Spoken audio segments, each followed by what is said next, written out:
Bismillahirrahmanirrahim. Sambungan kita baca itu, saya baca lagi sikit lah kerana nak bagi rakaman saja. Baik. Kata musannif rahimahullah wa nafa'na bihi wa bi'ulumihi fid darin amin syahdan. Jikalau musafir orang yang puasa di negeri tempat kediamannya dalam hari puasanya, tiadalah harus baginya bagi seorang tadi berbuka puasanya dalam safar pada hari itu. Kerana tak kala adalah setengah puasanya seorang itu jatuh dalam negeri dan dighalibkanlah, dimenangkanlah atasnya atas orang puasa itu hukum dalam negeri jua. Dan lagi pula adalah safarnya seorang itu dengan ikhtiarnya seorang. Jadi sekarang ni dia musafir. Jadi tapi dia musafir, dia keluar lepas subuh. Jadi bila dia keluar lepas subuh, dia boleh buka puasa hari itu? Tak boleh buka puasa hari itu. Kerana dia keluar lepas subuh. Lagi pula musafir itu adalah dengan ikhtiar dia, dengan pilihan dia. Gitu. Titik itu. Jadi kalau nak buka puasa juga kena keluar sebelum subuh. Baik. Bersalahan jika mendatang sakit atas orang puasa, hari puasanya seorang, haruslah bagi seorang berbuka puasa dengan tiada karaha, kerana diperoleh sebab yang mengharuskan berbuka dengan tiada ikhtiarnya seorang. Kalau contoh dia sakit ni walaupun datang lepas subuh pun tak ada masalah. Sakit walaupun datang lepas subuh pun tak ada masalah. Sebab apa? Sebab sakit ni benda yang bukan dengan pilihan kita. Jadi bila benda tu bukan dengan pilihan kita, walaupun lepas subuh sakit, kita boleh buka puasa. Beza dengan musafir tadi. Musafir tadi saja kita pilih musafir lepas subuh. Sebab dia tak boleh buka puasa. Beza. Baik. Dan disyaratkan pada halal berbuka puasa sebab uzur, berniat tarakhus dengan muafakat tuhfah dan nihayah dan mughni. Ada jatuh kalimah tu. Dan nihayah dan juga mughni. Baik. Jadi maksudnya kalau kita nak buka puasa juga, masa tu kita kena niat apa? Kita kena niat tarakhus. Maksudnya niat apa? Niat ambil rukhsah. Niat ambil kemudahan yang Allah Ta'ala bagi kepada kita. Contoh kita tak wajib puasa sebab kita musafir. Jadi kita nak makan lah. Bila kita nak makan tu, sebelum kita makan kita niat lah, sahaja aku berbuka puasa kerana ambil kemudahan yang diberi oleh syarak. Lagu tu. Dia kena macam tu. Baik, habis itu. Selesai. Lepas tu pula dia kata apa lagi? Maka keluar dengan kata safar pada hari itu, hari yang kemudian daripada hari itu, maka iaitu harus baginya seorang berbuka dengan tiada karaha selama ada ia seorang lagi dalam safarnya seorang. Jadi untuk hari pertama, kalau dia keluar selepas subuh, memang tak boleh buka puasa lah hari itu. Adapun hari kedua, dia masih lagi duduk dalam musafir. Jadi hari kedua dia boleh berbuka puasa ke tak boleh? Jawapan dia bolehlah untuk dia berbuka puasa kerana itu adalah hari yang kedua. Baik. Habis. Selesai. Selesai situ. Bermula puasa dalam safar afdal daripada berbuka puasa, diperoleh fadilat waktu Ramadan. Eloknya kita puasa berbanding kita berbuka ketika musafir. Melainkan jika takut akan mudarat sebab puasa pada masa sekarang atau pada masa lagi akan datang, maka berbuka afdal daripada puasa. Maksudnya kalau kita takut mudarat, masa tu eloknya kita berbuka puasa daripada kita puasa ketika mana kita musafir. Kalau takut mudarat, kalau tak takut mudarat, eloknya kita puasa lah. Gitu. Habis. Selesai. Dan terkadang wajib berbuka jika takut ia okey. Maka berbuka afdal daripada puasa kalau takut mudarat. Sama ada takut tu pada masa sekarang ataupun akan datang. Dan terkadang wajib berbuka jika takut ia seorang sebab puasa itu akan mudarat yang mengharuskan tayamum seperti yang telah terdahulu bandingannya. Dan jikalau jadi mukim orang musafir atau sembuh orang yang sakit dalam puasanya, haramlah atasnya berbuka kerana ketiadaan sebab yang mengharuskan berbuka.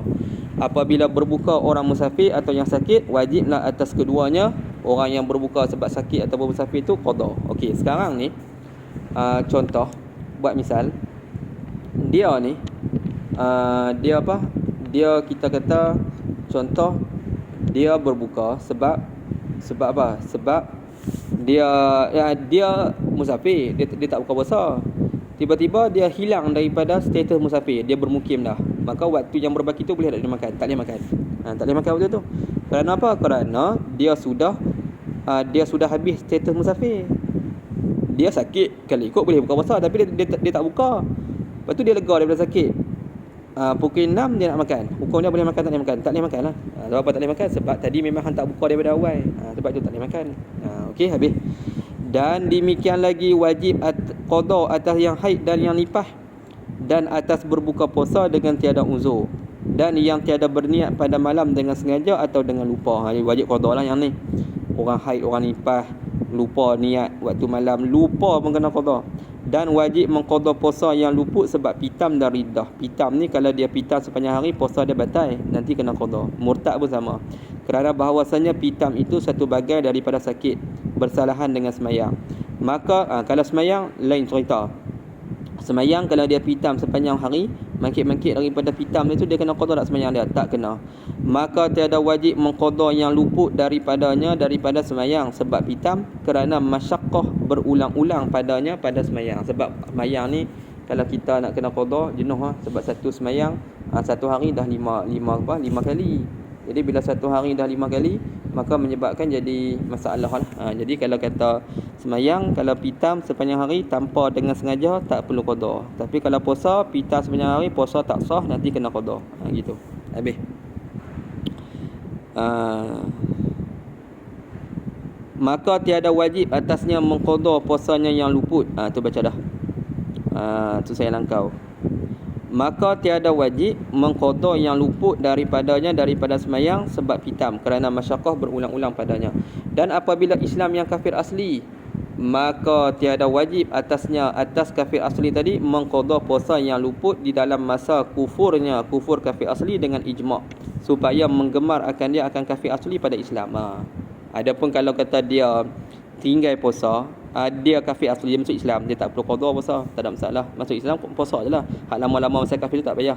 Dan demikian lagi apabila balik kanak-kanak dan semua orang yang gila, maka tiada wajib atasnya, atas kanak-kanak dan semua orang gila tadi, mengqada puasanya yang luput di dalam masa kanak-kanak dan masa gilanya, melainkan jika gila ia dalam murtadnya atau dalam mabuk. Kanak-kanak bila dia balik, dia kena qada tak puasa? Dia tak kena. Kecuali kalau gila dalam keadaan murtad, masa tu kena qada. Tapi kalau gila, sedap-sedap daripada gila, tak kena qada tak puasa lama-lama, tak payah. Dia gila selama 5 hari, lepas tu nak kena qada 5 hari, tak payah. Kecuali kalau masa gila tu dia murtad. Maka wajiblah atasnya mengqada puasanya yang luput dalam murtadnya dan mabuknya, seperti yang telah terdahulu bandingnya pada kitab solat. Jika balik kanak-kanak pada siang hari, padahal ia kanak-kanak puasa, wajiblah atasnya menyempurnakan puasa dan tiada qada atasnya. Kanak-kanak kalau ikut dia tak wajib puasa. Cuma bila dia tak wajib puasa, tiba-tiba dia sedar daripada tiba-tiba dia balik. Masa dia balik tu dia masih lagi dalam keadaan puasa. Dia wajib perhabis dah puasa dia. Wajib perhabis puasa dia. Nak kena qada tak puasa dia? Tak kena qada. Walaupun sekerat hari, masa belum cukup umur, sekerat hari dah cukup umur, tak wajib. Baik, habis. Selesai situ.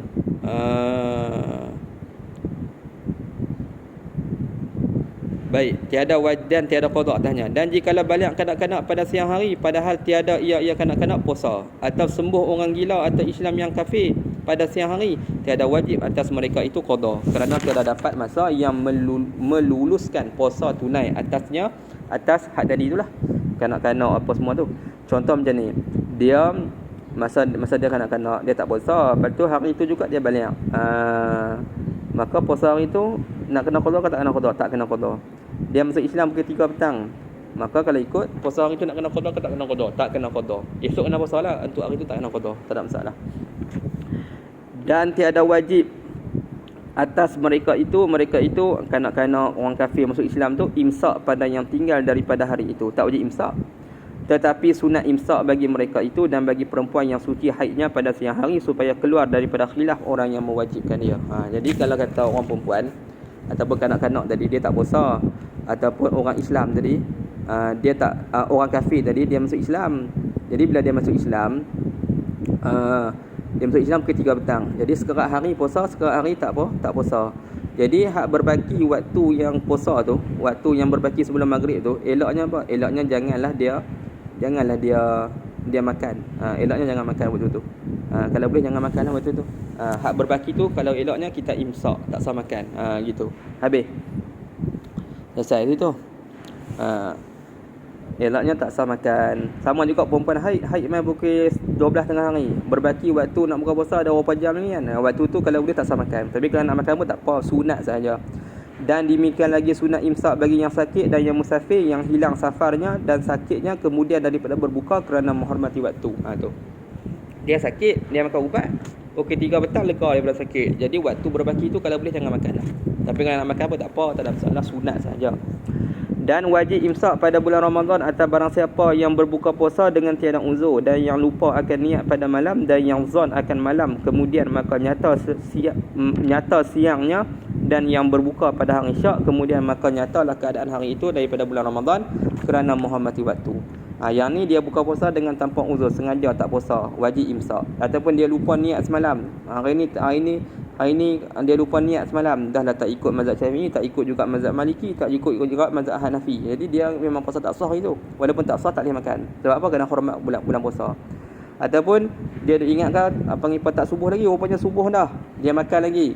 Puasa hari tu batal tapi kena hormat bulan Ramadan, tak boleh makan juga. Ataupun dia ingat hari tu Syaban lagi, rupanya Ramadan dah. Maka pada hari itu puasa dia tak sah.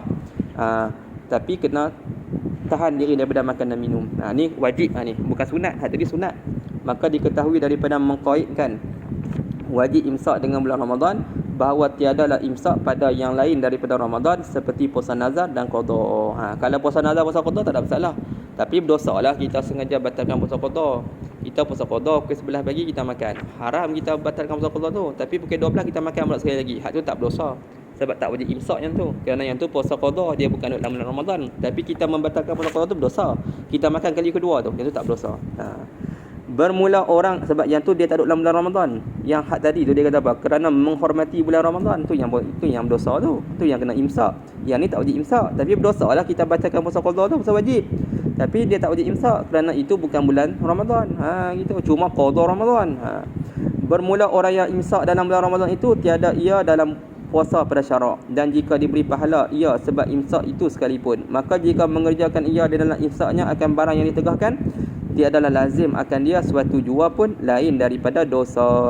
Tu. Orang yang dia tak imsak, orang yang imsak puasa dia tak jadi, dapat pahala imsak dapat, tapi adakah dia dikira puasa? Tak lah. Gitu. Syahdan.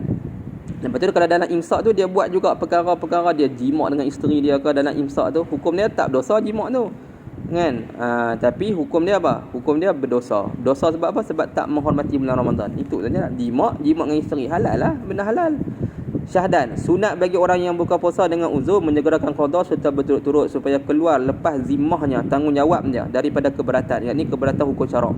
Dan wajib menyegerakan qada serta berturut-turut atas orang yang berbuka puasa dengan tiada sesuatu uzur supaya keluar ia daripada maksiat dengan segera. Kalau kita sengaja kalau kita buka puasa dengan sebab ada uzur, maka pada ketika tu sunatlah bagi kita Sunatlah bagi kita qada dengan segera. Tapi kalau kita sengaja buka puasa dengan tanpa uzur, masa tu wajiblah kita qada dengan segera. Wajiblah kita qada dengan segera. Gitu. Habis.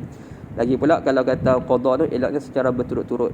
Kalau kita tak sengaja eloknya buat segera, lagi pula berturut-turut. Tapi kalau sengaja, wajib segera dan wajib berturut-turut, tak boleh selang-selang. Faslun, pada menyatakan sunat yang dikerjakan dalam puasa. Bermula sunat makan sahur kerana sabda Nabi SAW, tasaharu fa inna fis suhur barakatan. Makan sahurlah oleh kamu kerana bahawasanya pada makan sahur itu padanya berkat. Riwayat Bukhari dan Muslim. Dan lagi sabda Nabi SAW, ista'inu bit ta'ami sahar ala siyamin nahar wa biqailulatin nahar ala qiyamil lail. Yakni minta tolonglah kamu dengan makan sahur atas puasa pada siang hari, dan dengan tidur pada waktu qailulah pada siang, atas jaga pada malam kerana sembahyang. Jadi Nabi sebut dalam hadis, Nabi kata makanlah sahur, kerana sahur itu nak cari tenaga. Lagi pula Nabi suruh kita tidur qailulah, sebab tidur qailulah ni untuk kita nak bangun malam. Sebab itu kita disuruh tidur qailulah tu. Gitu. Habis. Selesai situ. Baik. Eloknya makan sahur walaupun seteguk ayat kerana ambil berkat gitu. Dan masuk waktu makan sahur itu dengan masuk nisfu malam yang kedua. Nampak tak? Masuk nisfu malam yang kedua boleh dah makan sahur. Contoh kalau di Kedah ni, kalau di Kuala Muda ni, subuh lah ni pukul 6 suku, maghrib 7.30. Jadi 7.30 sampai 6 suku ada 10 jam 45 minit. 10 jam 45 minit tu bahagi 2. Bagi 2 dapat 5 jam 22 minit setengah. Maksudnya dalam pukul 12.53 tu dah boleh makan sok dah. Pukul 1, pukul 2 dah boleh makan sok. Tapi makan sok waktu tu, makan sahur waktu tu kurang afdal. Kerana apa? Kerana awal sangat. Eloknya hujung-hujung waktu lah. Kan? Tapi janganlah hujung waktu tu sampai syak, tak maulah tu. Baik. Dan hasil sunat sahur dengan makan banyak atau sedikit dan dengan minum air dan jikalau seteguk sekalipun. Kira dapat makan sahur. Kerana sabda Nabi SAW, tasaharu walau bijur'ati ma'id. Bersahurlah kamu dan jikalau dengan minum air seteguk sekalipun, riwayat Ibn Hibban. Walaupun seteguk. Dan terafdal makan sahur itu dengan kurma. Kerana sabda Nabi SAW, ni'mas suhuri mu'min tamaru. Yakni sebaik-baik tamru. Yakni sebaik-baik sahur mu'min itu kurma. Makan kurma elok. Dan sunat mentakhirkan makan sahur. Kerana sabda Nabi SAW, la yazalun nas bi khairin ma'ajalu fitra wa akharul suhur. Adalah sentiasa segala manusia dengan kebajikan selama ada mereka itu menyegerakan berbuka dan mentakhirkan sahur. Riwayat Imam Ahmad. Manusia duduk dalam kebajikan selagi mana dia segera berbuka. Maksud waktu makan terus dan melambatkan sahur. Dekat-dekat nak subuh baru makan sahur. Dan lagi adalah tersebut dalam riwayat hadis yang sahih bahawasanya sahabat berkata mereka itu, tasaharna ma'a Rasulillah SAW summa qubna ila salah wa kana qadru ma bainahuma 50 ayatan. Telah makan sahur oleh kami serta Rasulullah SAW. Kemudian maka bangkit kami kepada sembahyang subuh dan adalah dikira-kira antara sahur dan sembahyang itu qadar 50 ayat. Antara Nabi makan sahur dan sembahyang subuh tu 50 ayat. Maksudnya kita kata ada 10 minit, 15 minit sebelum 15 minit lah kita kata. 20 minit pun tak apa. 20 minit suruh nak subuh elok makan sahur waktu tu. Baik. Dan adalah pada hadis ini mendhabitkan bagi qadar yang hasil dengan dia sunat mentakhirkan sahur. Bermula hikmah sunat mentakhirkan sahur itu supaya menghasilkan kuat berbuat ibadat dan supaya menyalahi bagi kaum Yahudi dan Nasara. Tujuan kita makan sahur dua. Yang pertama nak bila ada tenaga. Yang keduanya supaya apa? Kita menyalahi orang Yahudi dengan orang Kristian. Sebab mereka puasa mereka tak ada sahur. Tetapi tempat sunat mentakhirkan sahur itu selama tiada jatuh ia seorang pada syak akan terbit fajar. Dan jika ada syak ia seorang pada demikian itu, maka tiada sunat baginya bagi seorang mentakhirkan sahur. Hanya terutamalah meninggalkan dia mentakhirkan sahur tu. Kerana sabda Nabi SAW, da'ma yuribuka ila ma la yuribuka. Yakni tinggalkan olehmu akan barang yang menjatuhkan dika pada syak kepada barang yang tiada menjatuhkan ia akan dika pada syak. Kalau kita nak makan sahur lewat tapi sampai jadi syak, masa tu tak payah. Tak payahlah makan lewat, makanlah awal. Gitu. Habis. Memanglah sunat takhir tapi janganlah sampai kita duduk syak subuh kedok lagi tau. Memang jangan sampai tarah tu. Itu maksud. Baik. Selesai. Dan sunat mendahulukan berbuka daripada sembahyang maghrib kerana adalah tersebut dalam hadis yang sahih bahawasanya Nabi SAW apabila ada ia Nabi puasa tiada ia sembahyang maghrib hingga dibawakan kepadanya Nabi rutab dan air, maka berbukalah ia dengan rutab dan air. Eloknya makan dulu baru sembahyang maghrib. Nabi SAW buat macam tu. Nabi makan dulu, makan kurma dengan air, kurma basah dengan air, barulah Nabi sembahyang maghrib. Kita pun lagu itulah. Dan lagi sabda Nabi SAW, la tazalu ummati bi khairin ma ajjalu fitra. Yakni sentiasa segala manusia dengan segala kebajikan selama ada mereka itu menyegerakan berbuka. Tu. Sentiasa duduk dalam kebajikan selama mana kita menyegerakan berbuka. Baik. Adapun tu saya baca laju sikit sebab rakaman tadi dia live tu dia tak okey. Ni saya rakam secara laju sikitlah supaya tak lompong kitab tu. Wallahu subhanahu wa taala.